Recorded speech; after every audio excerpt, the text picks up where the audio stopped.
Está definida la clase 2021 del Salón de la Fama del Fútbol Profesional y venimos aquí a analizar quiénes entraron y también quiénes quedaron fuera.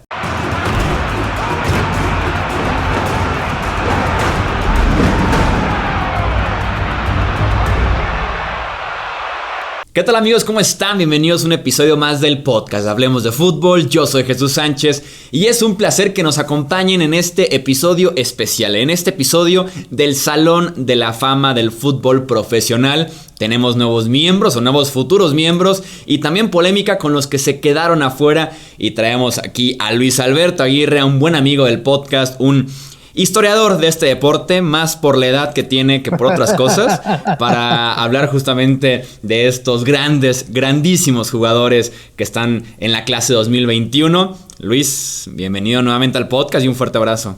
Ya te estabas tardando, o sea, tenías que aventar el comentario en relación a mi edad. Ya nomás te faltó decir que si viste jugar a estos jugadores eres factor de riesgo. Eres población ya que tiene que quedarse en casa con mayor razón. Riesgo. Sí. No, hombre, es bien sabido que Jesús podría ser mi papá en edades, entonces con eso se dice todo. Mientras no me pidas domingo, todo está bien, mi querido Jesús. Puedes decir papá si quieres. Un gusto saludarlos, como en cada 6 meses que me invitas, pero es un gusto saludarlos, estar de regreso y bueno, pues listos para platicar de esto tan apasionante y ya, siendo bien honestos, de muchos jugadores que ya me tocó verlos a mí, incluso desde novatos. Entonces, pues bueno, muy interesante y es mucho más fácil platicar eso que cuando son jugadores que viste más en videos, ¿no? O incluso en leer sobre ellos. Ya no es el caso, no se puede uno pelear con su acta de nacimiento, pero bueno, eso te permite platicar más a modo de esta clase 2021. Sí, incluso hasta también yo alcanzo a entrar ya con la gran mayoría, sí me tocó verlos, incluso algunos también de novatos, de los que se quedaron fuera, por ejemplo, que iniciaron ahí en 2004, 2005, ya estaba yo involucrado en la NFL, entonces sí, como que toma más, no relevancia, pero como que un sentido más importante en tu vida, el decir, claro, no es posible que este jugador no haya entrado, o me da mucho gusto por este otro jugador, entonces sí, ya toma un sentido diferente, al final de cuentas, el Salón de la Fama, y tenemos una muy buena clase en 2021 que vamos a empezar justamente hablando de esos jugadores. Estos son los que van a ser recibidos al Salón de la Fama en 2021. El guardia Alan Faneca, que jugó con los Steelers y con los Jets. El head coach Tom Flores, grandes épocas con los Oakland y también Los Ángeles Raiders, así como los Seattle Seahawks. Calvin Johnson, el wide receiver de los Detroit Lions. John Lynch, el safety de los Tampa Bay Buccaneers y también de los Denver Broncos. Peyton Manning, el quarterback de los Indianapolis Colts y de los Denver Broncos. Bill Nunn, como asistente personal y scout de los Pittsburgh Steelers. Drew Pearson, wide receiver de los Dallas Cowboys en la década de los 70. Y por último, Charles Woodson, defensivo secundario que jugó con los Oakland Raiders en 2 etapas diferentes y también con los Green Bay Packers.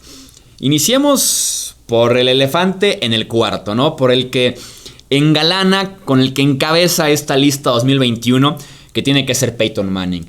Uno de los mejores quarterbacks en la historia de este deporte, 18 temporadas en la NFL, llegó como primer pick global en el draft de 1998, jugó del 98 al 2011 con los Indianapolis Colts y después con los Denver Broncos del 2012 al 2015. Doble campeón del Super Bowl, uno con cada franquicia, 14 temporadas con 4,000 o más yardas en una época en la que apenas empezaba como a evolucionar, ¿no? Ahora sí ya la posición a convertirse de 4,000, 5,000 yardas por temporada. También tiene los premios de MVP. Fue nombrado 5 veces el jugador más valioso, que es un récord en la NFL. 7 veces al primer equipo All Pro, 3 veces al segundo equipo All Pro. Dicen los que estuvieron involucrados en esta votación, es un comité que se reúne, que se encierra en un cuarto todo un día completo a votar y no salen de ahí hasta que no tengan la clase definida. Que el debate, si es que se puede llamar debate, con Peyton Manning duró apenas 13 segundos. Dijeron su nombre, leyeron por ahí un par de estadísticas y nadie respondió nada. Fueron directamente a la votación para elegirlo como nuevo miembro del Salón de la Fama, y uno esperaba exactamente eso con un tipo como Peyton Manning.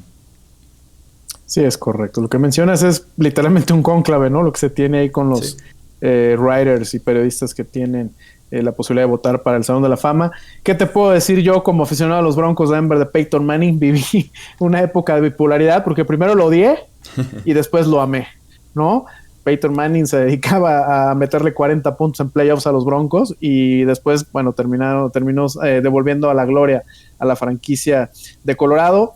Un jugador que cambió, yo creo, revolucionó de alguna manera, como mencionas, la posición de quarterback. Era una máquina, ¿no? De analizar defensivas, puso el ejemplo de lo que es el trabajo fuera del terreno de juego.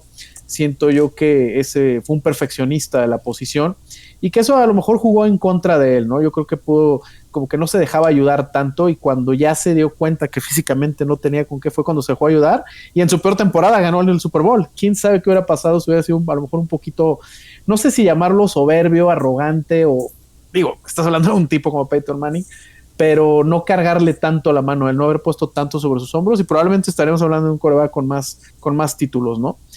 Lamentablemente la lesión en el cuello que tuvo a finales de por ahí de 2009, 2010, que lo alejó de las canchas en 2011, le hizo terminar su carrera con los Colts y le dolió mucho, ¿no? El que lo hayan cortado fue muy doloroso para Peyton Manning. Encontró nuevos bríos, nueva vida en Denver, y si bien se le va a recordar como un potro de Indianapolis, quedó él tan dolido que si tú lo ves, siempre está vestido de azul y naranja. O sea, se quedó a vivir en Denver. Me da la impresión de que terminó eternamente agradecido por un equipo que creyó en él para el cierre de su carrera y poder redondear una de las trayectorias más bonitas en el fútbol profesional. Siempre impecable, un caballero dentro del terreno de juego, un carisma muy particular para verlo en la televisión, sus comerciales, las participaciones en los talk shows, etcétera.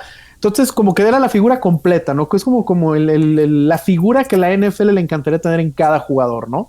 Y bueno, en el campo, pues, ahora sí que, mi querido Jesús, ¿qué podemos hablar, no? Destrozaba defensivas, no era muy movible. Yo siento por eso que no lo pongo como en el top 3 de toda la historia, porque creo que atléticamente le faltó un poco más.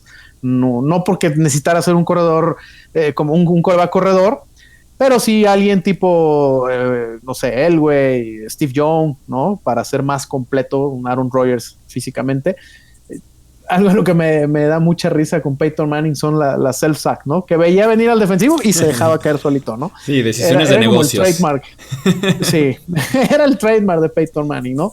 Tuve la fortuna de verlo jugar varias veces. Lo vi jugar en México.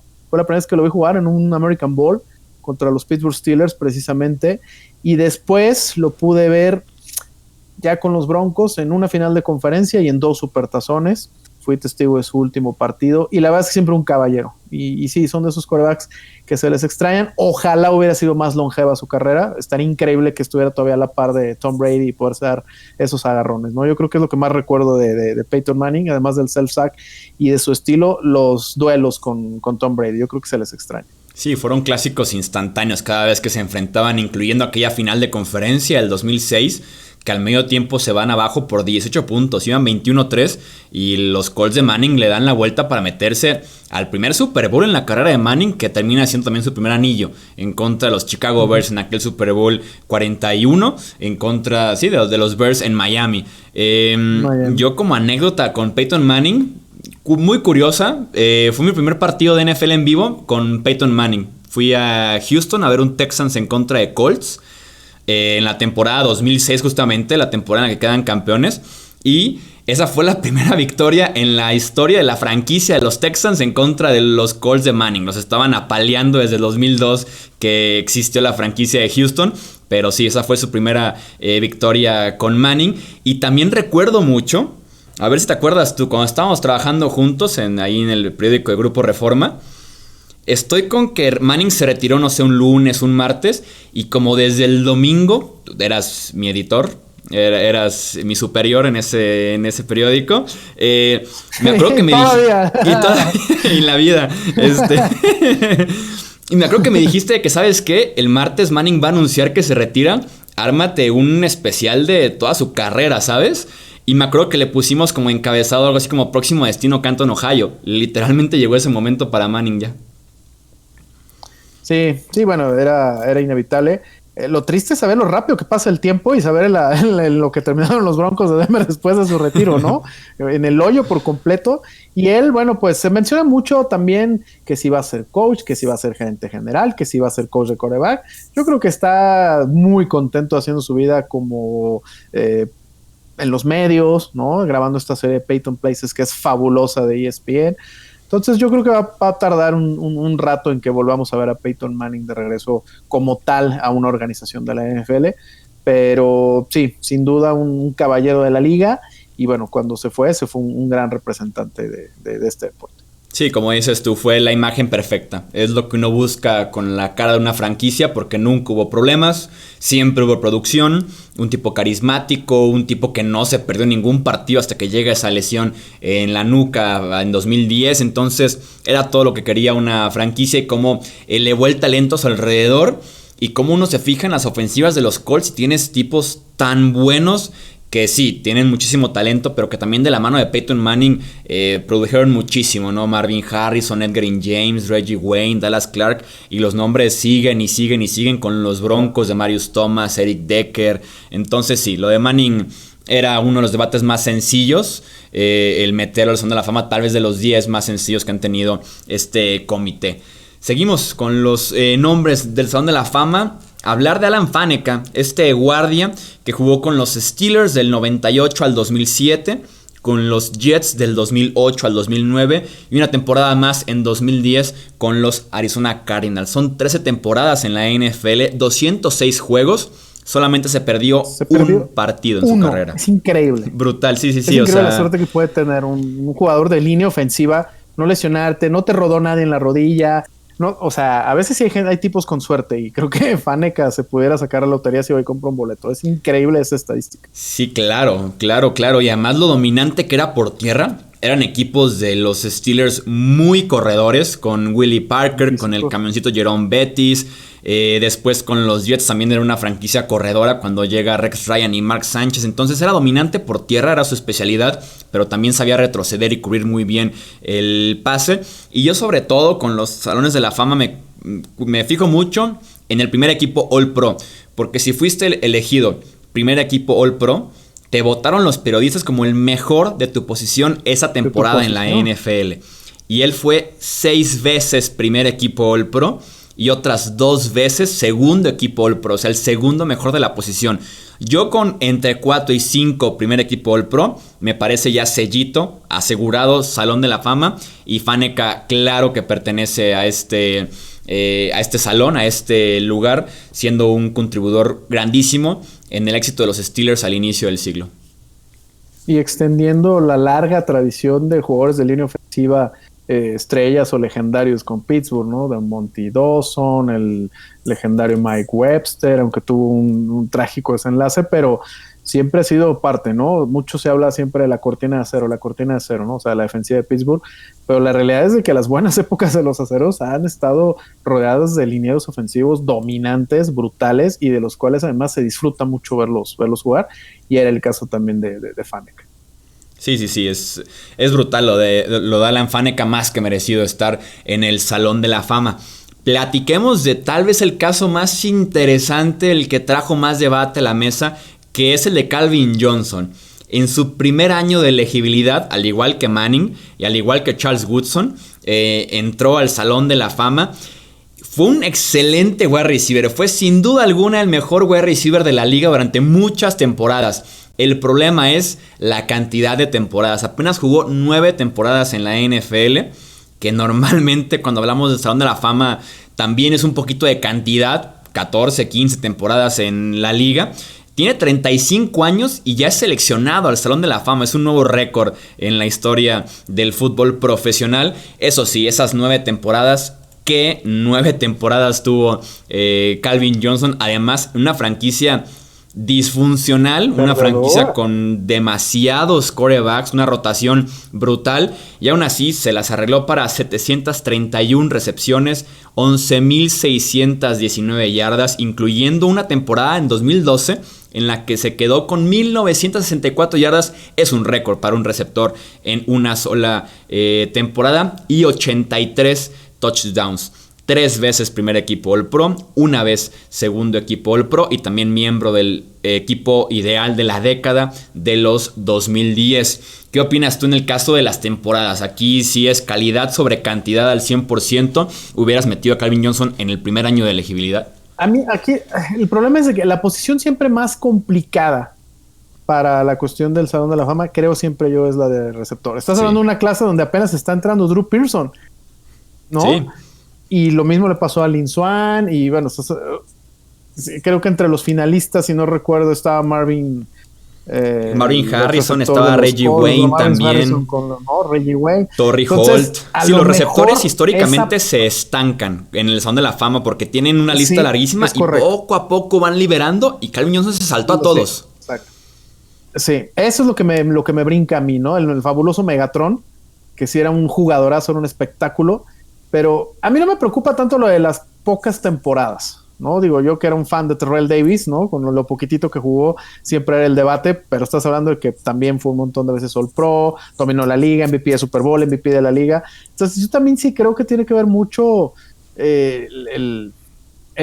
si el tiempo que jugaste fuiste dominante. Está bien, no son dos temporadas, ¿no? Pero si jugaste 9 temporadas y las 9 fuiste dominante, fuiste el mejor receptor de la liga o top 3 de la liga, por supuesto que mereces estar en el Salón de la Fama. Yo creo que aquí no se cuestiona la calidad que tenía Megatron, no se cuestiona su nivel de juego, no se cuestiona si tenía o no las credenciales, definitivamente las tenía. Siento yo que se retiró demasiado pronto, le pasó lo mismo, yo creo que el síndrome de Barry Sanders, sí. A lo mejor se hartó de estar en una franquicia como Detroit y dijo, vámonos muy temprano. A mí la cuestión es esa, ¿no? Tanto receptor abierto de nivel de Salón de la Fama que se está quedando sin entrar y como dices, llega y los pasa por encima a todos. Yo no sé si es una cuestión también de popularidad, porque además tiene un carisma. El simple hecho de decirle Megatron creo que opaca, ¿no? A la cuestión de imagen a muchos de sus colegas de posición. Pero no, yo no tengo ningún problema en que jueguen 9 temporadas, ¿no? Hay grandes leyendas del Salón de la Fama que jugaron 7, 8 temporadas nada más y están ya inmortalizados en canto. Sí, la figura pesaba, el nombre era grandísimo de Calvin Johnson. Yo tampoco tengo un problema, al final de cuentas creo que la calidad superó todo lo demás con Calvin Johnson. Fueron pocas temporadas o una carrera normal de NFL, no tan extendida como algunas, pero realmente revolucionó el juego, o sea... No había temporada en la que no tuvieras 4 o 5 touchdowns de Calvin Johnson en triple cobertura, esperando ya nada más que cayera el bombazo de Matthew Stafford o quien fuera que sea el quarterback de los Lions esa temporada, y el tipo se las arreglaba para ganar doble, triple cobertura. Hay un video que me encanta, que es en contra de los Saints, en los que en línea de gol estaban en la yarda 1, típica formación jumbo, Calvin Johnson abierto de un lado del campo él solito, y los Saints mandaron a 2 tipos a cubrir a Calvin Johnson. En mi vida he visto que hagan algo parecido con algún otro wide receiver en la NFL, ni con Randy Moss, ni con Larry Fitzgerald, Terrell Owens, con ninguno he visto doble cobertura en la yarda 1 del rival. Eso te dice mucho del miedo que generaba Calvin Johnson, el respeto que le tenían las defensivas. Es que era muy alto, entonces tenía esa facilidad todo. De levantar, o sea, brincar. Sí. Y aparte de estirar la mano, o sea, estás hablando que fácilmente llegaba a los 3 metros, ¿no? Si no es que más. Sí, no, sí, mucho más. Tenía todo. Y más porque también corría muy bien, estiraba el campo. Entonces te ganaba de cualquier forma posible que se podía del juego aéreo. Sí. Entonces yo también lo hubiera incluido. Y te dice mucho del respeto que había en que pocas temporadas, tal vez, poca producción, pero en su primer año es más que suficiente. Y saltarse a otros que fueron más longevos, pero no de un impacto tan fuerte como sí lo fue Megatron, aparte con los Lions. O sea, se tiene que tomar sí o sí en cuenta la calidad de los quarterbacks con los que jugó. John Kidna muchos años, Dan Orlovsky, Matthew Stafford llega para ser el mejor quarterback en su carrera. Apenas creo que fue un partido de playoffs lo que jugó Megatron, que injusto en ese sentido a veces puede ser la parte colectiva, ¿no? Pues lo mismo le pasó a Barry Sanders, por eso te decía el síndrome, que eres el mejor jugador o uno de los mejores jugadores de la liga y no te alcanza para jugar en enero de manera continua. Y ahorita que mencionabas a Randy, justo estaba a punto de hacer el comentario que me da la impresión de que con los jugadores que llegaron a revolucionar de alguna manera, quitamos la parte romántica de alguien como Jerry Rice, llegó Randy Moss, y siento yo que después de Randy Moss, Calvin Johnson todavía llegó a superar la cuestión de la posición en lo dominante que podía ser, por su atleticismo y desde luego por su estatura, ¿no? Pero sí, un jugadorazo. No le supimos escándalos, entonces realmente creo que también eso ayuda a que hayas tenido una bonita carrera y te hayan premiado con un Hall of Fame. Sí, es una muy buena comparación lo que dices. Jerry Rice es mucho la producción, los anillos, ¿no? Pero Randy Moss, yo cuando me preguntan el mejor wide receiver físicamente, o sea, en talento puro, solía decir Randy Moss. Calvin Johnson creo que está muy cerca. Y eso es decirte bastante, o quién sabe si hasta por encima de Randy Moss en talento, porque era velocidad. Y como dices, lo vertical también, cómo te puede ganar doble, triples equipos sin ningún problema. Sin ningún problema. Es correcto. Pasemos a hablar de John Lynch, el safety que jugó del 93 al 2003 con los Tampa Bay Buccaneers y cerró de 2004 a 2007 su carrera con los Denver Broncos. 3 veces All Pro del 99 al 2001, sus temporadas dominantes con los Tampa Bay Buccaneers. Y también un año después su anillo de campeón con los Bucs en una defensiva que además jugó muy bien toda la temporada y que tuvo sus ceras en el pastel en aquel Super Bowl en contra de los Oakland Raiders para ganarle en ese momento su único título en la historia de la franquicia de los Bucs. 26 intercepciones, 13 capturas, más de 1000 tacleos. Más de 90 tacleos en 9 temporadas consecutivas las que generó John Lynch. Era un tipo que definía la posición de strong safety. Si bien sí podía retroceder y también era muy bueno en cobertura, le traía al equipo ese estilo físico, ese tacleo seguro, acercarse a la línea de golpeo, jugar en la caja y ser un tipo súper seguro, líder y veterano en donde pisó, ya sea Tampa Bay o también el cierre de su carrera con los Broncos de Denver. Sí, incluso estuvo en los Pats, ¿no? Creo que lo cortaron, no me acuerdo cómo estuvo, pero sí fue a los Pats, creo que ¿no? fue John pretemporada Lynch. o training camp, pero nunca registró un partido sí. oficial en temporada regular. Sí, es correcto. Sí, yo tuve la fortuna, ese fue mi primer Super Bowl que cubrí, el 37, en San Diego, en el ya demolido estadio Qualcomm. El Qualcomm. Y esa defensiva era brutal, ¿no? Con Derrick Brooks, con John Lynch, Warren con Sapp. el Chucky en la línea, Warren Sapp que estaba en su top. Sí. Y eso te hablaba de que realmente no necesitabas un quarterback élite para ser campeón. Tenían a Brad Johnson, por Dios santo, y apalearon a los Raiders. Y curiosamente tenían un montón de estrellas y fue un desconocido el que se quedó con el MVP, Dexter Jackson, ¿no? Que se encontró por ahí un par de intercepciones. Pero John Lynch era un jugador brutal, un golpeador nato, pero aparte siempre fue un caballero. Y también tuvo una muy bonita cierre de carrera con Denver, los metió a playoff, jugó aquel partido donde le quitaron el invicto a Tom Brady en playoffs en el 2005, después no tuvieron buena suerte en la final de conferencia, pero tengo ahí por ahí una anécdota con John Lynch, fue la primera persona con la que yo me topé en el vestidor de los Broncos de Denver en una cobertura del equipo. La primera vez que entré al vestidor del equipo.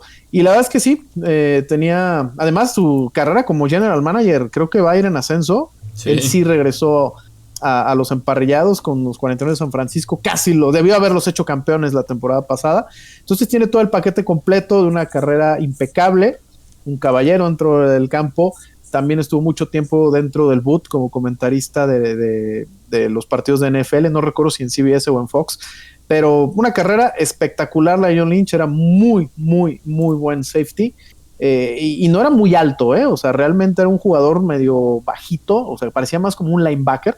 Entonces, realmente yo disfruté mucho de ver a John Lynch y me puso muy contento, independientemente de que haya sido jugador de los Broncos, su arribo al Salón de la Fama, porque esta era su última oportunidad, había sido como penúltima oportunidad, llevaba ya varios como finalista, y bueno, al final de cuentas le tocó, y bueno, pues ahí está, muy joven y ya está en el Salón de la Fama. Sí, tarde o temprano iba a llegar, era más que merecido para John Lynch, y sí, un impacto inmediato y tuvo muy buenos momentos en temporada regular y en postemporada también, de esos jugadores que sabías que iban a aparecer en algún momento del partido, con su captura, con su intercepción, con un fumble. Era un tipo que impactaba realmente el partido, lo cambiaba desde la posición de defensivo y además desde safety, que es más complicado, y tiene un impacto fuerte prácticamente en cada partido. Hablemos de otro defensivo secundario. El otro día estábamos en stream en el canal de Twitch y llegamos a la conclusión, o bueno, llegué a la conclusión más bien yo, para que les monto algo que ni siquiera tal vez crean ustedes. Creo que Charles Woodson es el mejor defensivo secundario que ha tenido este deporte en la historia. Porque, tomando en cuenta que también tuvo un impacto muy fuerte. Espérame. Sí, como safety, en colegial. En colegial. Charles Woodson sí, con Notre jugó, Dame, ¿no? Sí, no, con Michigan. No, con Michigan.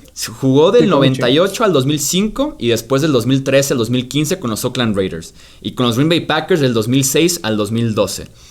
Y Charles Woodson es, junto a Marcus Allen, que también ya pertenece al Salón de la Fama Marcus Allen, uno de 2 jugadores en ganar el trofeo Heisman. Que por cierto, Charles Woodson es el último defensivo en ganar el trofeo Heisman en el 98. Correcto. Justamente. Es el último defensivo en ganar el trofeo Heisman. Entonces tiene el trofeo Heisman, que es para el mejor jugador en toda la nación del fútbol americano colegial. El novato defensivo del año. En el caso de Marcus Allen es novato ofensivo del año. Defensivo del año. Y un Super Bowl en su carrera. Es tal vez, insisto, el mejor secundario en la historia de este deporte. Se podrá pelear con Deion Sanders, con Ronnie Lott, tal vez. Champ Bailey. Con Champ Bailey, con Ronnie Barber, no sé, Green. O sea. Podemos. Darrell Green. Con Darrell Green, con Dick Nitrate Lane, tal vez. Pero creo que tiene credenciales incluso por lo que trajo desde colegial. O sea, es el último defensivo en ganar el trofeo Heisman. Algo que no pasa en 23 años. Además, es un súper atleta. La verdad es que sí era un súper atleta. Era muy físico, era muy fino a la vez como esquinero. No tuvo pues toda la fortuna de haber entrado a un competitivo de inmediato. Aunque bueno, jugó el Super Bowl precisamente el 37, donde cayeron contra Tampa, que ya mencionábamos. Pero bueno, después tuvo la fortuna de caer a una franquicia un poquito más competitiva como Green Bay. Y luego vuelve a Oakland, ¿no? Era un jugador odiado por la división, ¿no? Por los Chiefs, por los Broncos, por los Chargers. Pero sí, fue creo que... ¿Cuántas veces fue All-Pro? Creo que fue 4 veces el primer equipo All-Pro. Sí, 4 veces primer equipo All-Pro, 9 Pro Bowls. Y sí, con Green Bay sí ganó un Super Bowl. Sí, es correcto. Y el de Pittsburgh, ¿no? Sí, contra Pittsburgh el 45. 45. En una época de muy buenos esquineros. Y fue 4 veces primer equipo de All Pro. Entonces, sí, jugadoras, sin duda alguna también creo que súper merecida su nominación como Hall of Famer. Muy joven todavía, estás hablando que tiene 45 años.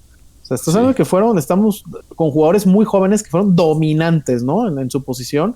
Que bueno, para estar en el Salón de la Fama, generalmente pues, tienes que ser un jugador dominante, pero fueron tan dominantes que en su primer año tanto Manning como Charles Woodson, como lo que mencionabas ahorita de Megatron. Entonces eso es lo que me ha gustado de esta clase del 2021, que probablemente en ese sentido hizo historia, ¿no? Tantos de primer año entrando, o sea, siendo nominados en su primer año, ¿no? Sí, Charles Woodson también un caso así. Se convirtió en el primer jugador en la historia con 50 intercepciones y 20 capturas en su carrera. Líder, de hecho, bueno, co-líder en la NFL, con 13 touchdowns defensivos en su carrera. Era un tipo buenísimo con el balón en las manos. Por lo mismo en Michigan fue también Heisman, porque regresaba a despejes y era increíble haciéndolo. Patadas también, claro. Sí. En la NFL tenía el balón en las manos como defensivo y sabías que había muchísimo peligro con Charles Woodson. 65 intercepciones en su carrera, quinto en la historia de la NFL. Y lo que me gustó con Charles Woodson es que inició siendo un cornerback súper físico. Era un tipo que te ponían encima las manos, tenía una habilidad atlética y un cambio de dirección para seguir a cualquier wide receiver de la NFL desde que llegó hasta que a mediados de su carrera cambia de posición. En Green Bay lo mandan a jugar safety como para extenderle un poquito, pues sí, su carrera, porque es menos demandante en cambios de dirección, en alcanzar al wide receiver, jugar safety que jugar esquinero. Sí. Se acaba la velocidad, pues mejor vete un poquito más para atrás, ¿no? Y ve el juego de frente con la inteligencia. Es algo que no muchos esquineros se atreven a hacer, ¿eh? Muchos esquineros no se atreven a hacer. Por el miedo y también por el orgullo, ¿no? Una combinación. Es correcto. Entonces, no sé, por eso yo digo... Yo recuerdo... Dime.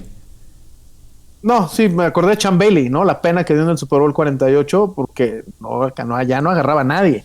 Entonces yo dije, hubiera terminado su carrera como safety, a lo mejor hubiera estado un poco menos humillado, pero Charles Woodson es de esos casos en los que le fue muy bien, porque ahorita mencionas a Ronnie Lott, pero Ronnie Lott fue safety toda su carrera. Sí, toda. Charles Woodson pasó esquinero a safety, fue dominante en ambas dos. Sí, o sea, sin duda es uno de los mejores defensivos de perímetro en la historia de la liga. No sé si como para ponerlo como el mejor, pero bueno, ya es una cuestión de hay percepción. Hay etiquetas para ponerlo, hay argumentos. Por algo ya es Hall of Famer. Sí, no, y antes de que Stephon Gilmore ganara el defensivo del año en 2019, era el último defensivo secundario en ganarlo en 2009. Pasaron 10 temporadas para que volviera a ganar un esquinero o un safety este premio, de tan complicado que es, insisto, por el impacto a veces no reconocido que tiene un defensivo secundario en el juego.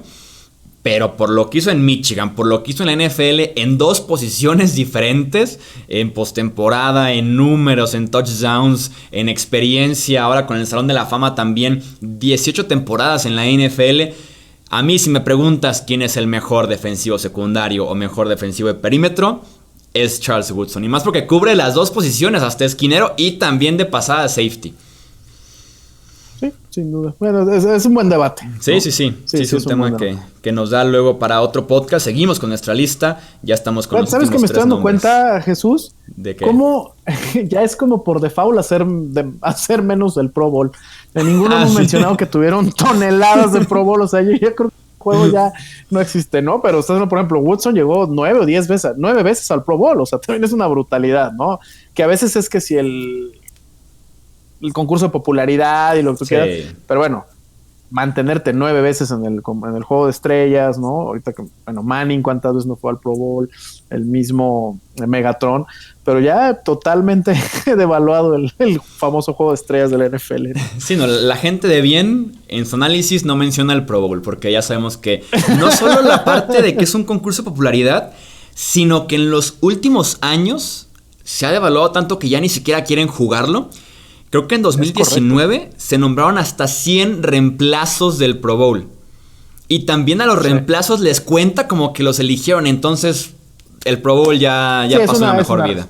Sí, es verdad. Sí, lo de hoy ya es el primer equipo del Pro o el segundo equipo del Pro. Porque esos son por periodistas. Tampoco son a veces los más sensatos. Pero se entiende que es un poquito más preciso. Sí, es correcto. Hablemos de Drew Pearson. Este wide receiver de los Cowboys, cuando se retiró, fue el líder de esa franquicia en recepciones y en yardas. Jugó del 73 al 83 con los Dallas Cowboys, 48 pases de touchdown, 489 recepciones y 7,822 yardas. Antes de esta elección, Drew Pearson era el último jugador elegido al equipo ideal de la década de los 70 que no estaba en el Salón de la Fama, y era lo que frustraba constantemente. ¿Por qué no está Drew Pearson si es el único que queda ya de ese gran equipo de la década de los 70 en la NFL? Una franquicia que fue muy fuerte como la de los Cowboys en ese momento en la liga, y que además un tipo que también contribuyó bastante en postemporada. O sea, tenía ambas partes ya cubiertas, las estadísticas, jugó 11 temporadas en la liga y aún así no se le estaba dando. Incluso había videos cada año de un Drew Pearson devastado por no ser elegido al Salón de la Fama, pero finalmente llegó su momento para el wide receiver de los Cowboys. Es que es lo que platicábamos, ¿no? Es la posición tal vez junto con la de los safeties. Creo que la más ingrata es precisamente la de receptor abierto para el Salón de la Fama por la gran cantidad, ¿no? Y aparte se entiende, o sea, si estás hablando de una posición que tienes 3 playmakers por equipo, a veces 2 playmakers, realmente se torna imposible, y tampoco es como que en una sola selección, en una sola clase van a poner a 3 receptores abiertos, ¿no? Drew Pearson no lo recuerdo porque no lo viví, no estoy tan viejo, pero el 13 de enero del 78, un día antes de que naciera tu servidor, jugaron ese Super Bowl 12 contra los Broncos de Denver. Entonces, evidentemente, aunque no me tocó, pues me sé de memoria la golpiza que le pusieron a los Broncos en ese juego. Y Drew Pearson era un jugador súper carismático, era un jugador muy, muy importante en el esquema de Tom Landry, ¿no? El gran head coach legendario de los Vaqueros de Dallas, y era pues el receptor to go de Roger Staubach, ¿no? Uh-huh. Entonces sí, extrañaba realmente que un tipo como Drew Pearson no estuviera en el Salón de la Fama, pero bueno, a final de cuentas le hizo justicia la historia, y bueno, pues ya lo tenemos ahí, como mencionabas, ¿no? Esa legendaria clase de 1970, llena de grandes jugadores, ¿no? Principalmente Pittsburgh, de Dallas, de Miami. Bueno, pues ya está en Canton, Ohio. Bueno, va a estar en Canton, Ohio próximamente. 3 Super Bowls jugados y en 22 partidos en postemporada, 68 recepciones, 1,131 yardas para un promedio de 16.6 y 8 touchdowns solamente en postemporada. Entonces sí, merecía el Salón de la Fama. Drew Pearson tardó, pero al final de cuentas a él se le debe el término de Hail Mary, de los pases de Ave María, por una recepción que él tuvo, no recuerdo el año, en un juego de playoff contra los Vikingos de Minnesota. Googleenla y van a ver, de ahí salió el término de Hail Mary, ¿no? Entre los comentaristas y todo, y la recepción que hizo milagrosa para ganar ese juego contra los Vikingos. Sí, como el primer Hail Mary oficial en la historia del deporte, sí, tal vez, ¿no? Sí, que realmente llevó su nombre. Está en una de las 10 o 12 mejores jugadas en la historia de la liga, algo así, y de ahí se quedó el Ave María. Es como un pase de 55, 60 yardas, algo así. Sí, de los milagros de Roger Staubach cuando era el quarterback de los Dallas Cowboys. El Captain Comeback. Y lo que nos sirve también de referencia en el tema de los wide receivers y por qué es tan complicado el tema del proceso para ellos para entrar al Salón de la Fama. Tomamos el ejemplo de Drew Pearson y de Calvin Johnson. Megatron jugó 30 partidos menos que Drew Pearson y tiene 300 recepciones más. Tiene 4,000 yardas más y casi 40 touchdowns más. Entonces, cuando tipos como Drew Pearson, que tiene un impacto fuertísimo, pero no los números porque eran diferentes épocas, y llegan tipos como Reggie Wayne, Calvin Johnson, Torrey Holt del Greatest Show on Turf, con números tan brutales, se quedan rezagados tipos como Drew Pearson, como Lynn Swann, que platicábamos hace rato. Entonces, es por eso que es muy complicada la posición de wide receiver, porque es tal vez de los números más disparejos junto a la de quarterback, entre una década de los 70-80 comparadas con los 2000. Es que es comparar peras con manzana, y eso es la injusticia, ¿no? del fútbol, y poder aplicar en el futuro con los corredores, ¿no? Que ahora los corredores van a tener números raquíticos, es decir, oye, ¿cómo tuvo 12 temporadas y tuvo 4,000 yardas menos por tierra que Emmitt Smith, ¿no? ¿Y cómo va al Salón de la Fama? Porque el fútbol ha cambiado muchísimo, y la verdad es que también a la hora de votar para el Salón de la Fama, me extraña que los periodistas no sean como un poco más justos en entender esa parte. Estás hablando de una diferencia de 40 años entre un fútbol y otro, bueno, de 50 en el momento que Drew Pearson estaba en su prime. Entonces, sí, es un poquito injusto porque son dos deportes completamente diferentes a la hora de comparar números. Pasemos con Tom Flores, ya dejamos atrás los jugadores, hablemos ahora de Tom Flores, el head coach de los Oakland Los Ángeles Raiders del 79 al 87 y después de los Seahawks del 92 al 94, 2 veces campeón del Super Bowl 15 y también del 18 con los Raiders. En su momento estaba nada más detrás de Chuck Noll, el head coach de los Steelers, hablando de campeonatos de Super Bowl. También tardó en llegar Tom Flores a Canton, Ohio. Finalmente se le hizo. Termina con un récord de 97-87 como head coach, 8-3 en postemporada. Y también fue el primer equipo de esos Raiders que ganaron el Super Bowl por primera vez como equipo de comodín. Comodín, sí.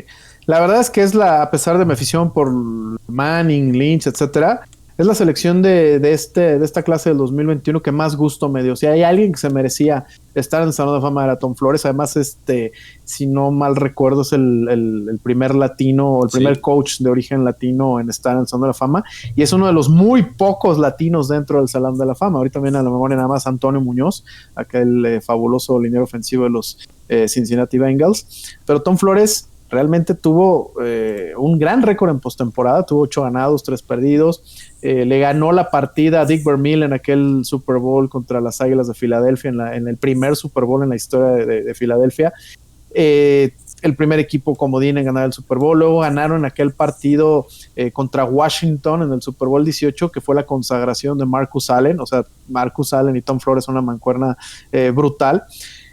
Me dio muchísimo gusto que Tom Flores ingresara al Salón de la Fama. Creo yo que sí había un poquito, no puedo asegurar, pero sí pienso yo que siempre alguien no es lo mismo, no tiene el mismo peso un Tom Smith, un Tom Jackson, un Tom Johnson que un Tom Flores, ¿no? El apellido, la cuestión latina y todo eso pesa, el racismo, etcétera, y bueno, finalmente se le hizo justicia a Tomás Flores. Sí, claro que tiene un peso, ojalá no fuera así. pero tiene un peso incluso hasta con los head coaches actuales en contrataciones, en entrevistas y demás. Claro que tiene un peso en la parte de PR, en la parte de marketing, de relaciones públicas. Lástima que se da así, pero al final de cuentas Tom Flores está, porque sí, en efecto es de los pocos latinos que tendremos en el Salón de la Fama.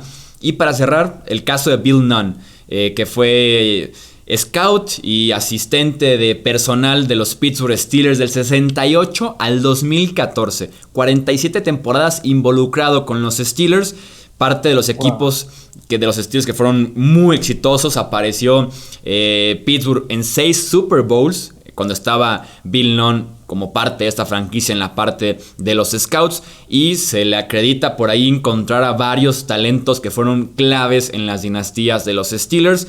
Les suenan los nombres de John Stallworth, de Mel Blount, Donnie Shell, Jack Lambert, todos pilares de la primera gran dinastía de los Steelers, y todavía está involucrado en el equipo cuando apareció en el Super Bowl 40 y en el 43, que ganaron en contra de Seattle y en contra de Arizona. Entonces es un tipo que trabajó detrás de escenas, detrás de cámaras, tras bambalinas, como dicen, pero que merece muchísimo crédito en el éxito de una de las franquicias más importantes en la historia del deporte estadounidense.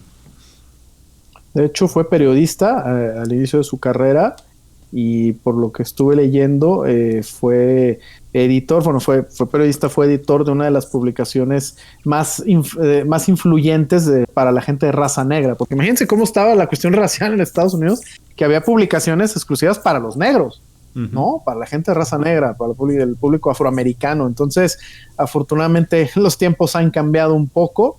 Y bueno, él falleció, es de esta generación, es el único que tenemos post-mortem en 2014, pero bueno, seguramente su familia estará ahí para recibir. A veces no valoramos, ¿no?, el trabajo de este tipo de gente que entra al Salón de la Fama, porque no los conocemos, porque son los héroes anónimos, pero cuando lees el currículum, 47 temporadas, involucrado en 1, 2, 3, 4, en 6 Super Bowls con los Acereros, bueno, te habla de que ahí había alguien haciendo no solamente un buen trabajo, sino un excepcional trabajo, y además un enamorado de su profesión y de su equipo, ¿no?, de los Steelers. Sí, con franquicias además como los Steelers, que históricamente han drafteado muy bien, y más en esa década de los 70, 80. Entonces te dice muchísimo del equipo de scouts, en este caso reconociendo al individuo Bill Nunn, que también merece estar en el Salón de la Fama.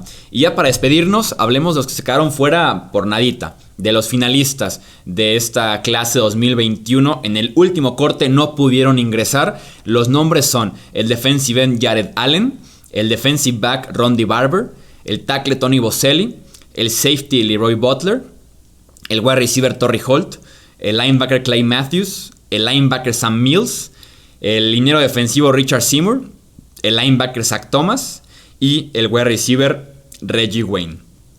Esos se quedaron ahí en la orilla del Salón de la Fama. Yo por ahí tengo 3 nombres que espero que pronto lleguen, o que tal vez merecían ser parte de esta muy talentosa clase del 2021. Creo yo que merecía más reconocimiento Jared Allen, que fue 4 veces primer equipo All Pro, 2 veces líder de la NFL en capturas. Está en el club de las 100 capturas, tiene 136 en su carrera. Entonces creo que Jared Allen, que además fue muy fuerte con los Chiefs y Vikings, que estaban peleando postemporada en sus respectivas temporadas cuando estaba Allen ahí, creo que merecía Allen un poquito de crédito. Creo que pronto lo veremos en el Salón de la Fama. Richard Seymour, clave en la primera parte de la dinastía de los Patriots. La posición no lo permitía tal vez tener grandes números como los de Jared Allen, porque jugaba esta posición de defensive end en defensiva 3-4, entonces no es tan glamuroso tal vez en ese sentido la posición para tener capturas, tacleos, balones sueltos forzados y demás, pero el talento, la consistencia, los años, los equipos tan buenos de Nueva Inglaterra con Seymour como su mejor defensivo probablemente, creo que merecía por ahí Richard Seymour un reconocimiento en esta clase. Y el que se le sigue negando una y otra vez, Tony Boselli, el tackle ofensivo de los Jaguars y después de los Texans. Jugó muy poco. Y volvemos a lo mismo, calidad sobre cantidad no siempre es el caso. Con un liniero ofensivo va a ser mucho más complicado. Con un Megatron que tiene unos números brutales, con un liniero ofensivo es más complicado tener ese impacto a la mano. Jugó nada más del 95 al 2001. Es muy poco realmente, pero en esas temporadas fue de los mejores tackles ofensivos de la NFL. Va a ser complicado porque se le sigue negando a Tony Boselli y creo que sí merece estar en Canton, Ohio.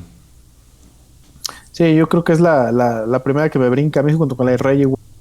Confundí a Wayne con Maverick hace rato. Es ahí también el mismo ejemplo, ¿no?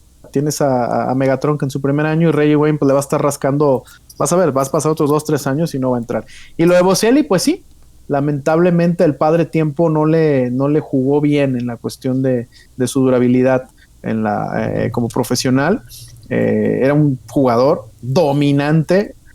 Yo lo odié porque en aquella temporada en la que Jacksonville, digo, para la gente que no se acuerda, o los millennials como mi querido amigo Jesús, dispara. Los Jaguares de Jacksonville llegaron a la final de conferencia en la americana en su segundo año de historia, o sea, es complicadísimo. También las Panteras lo hicieron curiosamente el mismo año. Los dos equipos de expansión en su segundo año llegaron a la final de sus respectivas conferencias y pues Tony Boselli era el alma de esa línea ofensiva de los Jaguares de Jacksonville y pues recuerdo que no le podían llegar a Mark Brunell. Entonces fue un jugador muy dominante, grandioso tackle ofensivo, pero bueno, yo el que más me brinca junto con él pues sí es el de Reggie Wayne. Creo que merecía un poco más de suerte, aunque también yo no sé si a la hora de tomar las decisiones en la cuestión de los receptores, si los periodistas toman en cuenta con quién jugaron, y definitivamente no es lo mismo haber jugado, como mencionas, con John Kitna, con Matthew Stafford, Dan Orlovsky, que jugar con Peyton Manning, ¿no? Sí, claro. Entonces, probablemente también eso juega en contra a veces de los receptores, pero yo también creo que Reggie Wayne tiene que estar. Y otro nombre que me sigue brincando es el de Clay Matthews, ¿no? Que también fue un jugador muy, muy dominante en su posición de linebacker.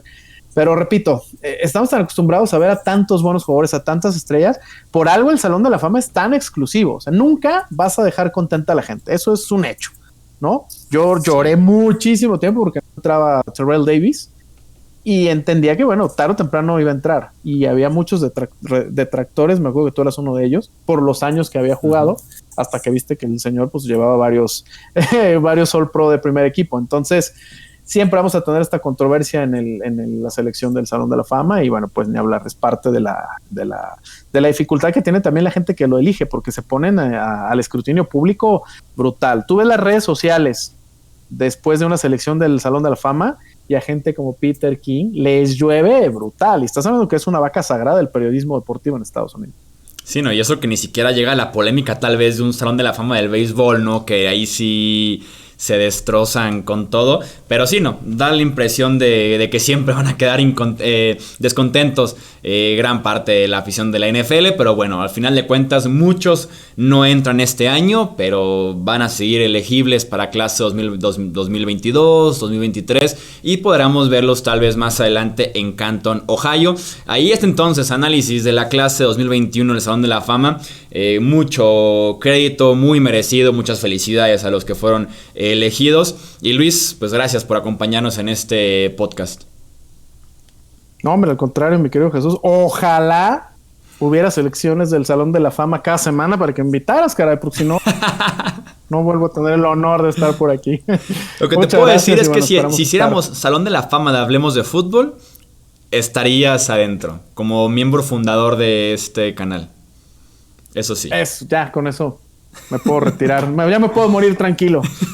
Preferiría un cheque, mi querido Jesús, pero bueno, ahí lo seguiré esperando. Eso va a tener que esperar. Mucho. Voy a tener... ¿Quién esperará más? ¿Reggie Wayne o yo para recibir mi primer cheque de Hablemos de... Yo esperaría sentado si fuera tú, pero no, muchas gracias. Gracias, Jesús. Estamos a la orden y bueno, esperemos volver muy pronto. Un abrazo para todos y cuídense. Cuídense que todavía esto no se ha terminado.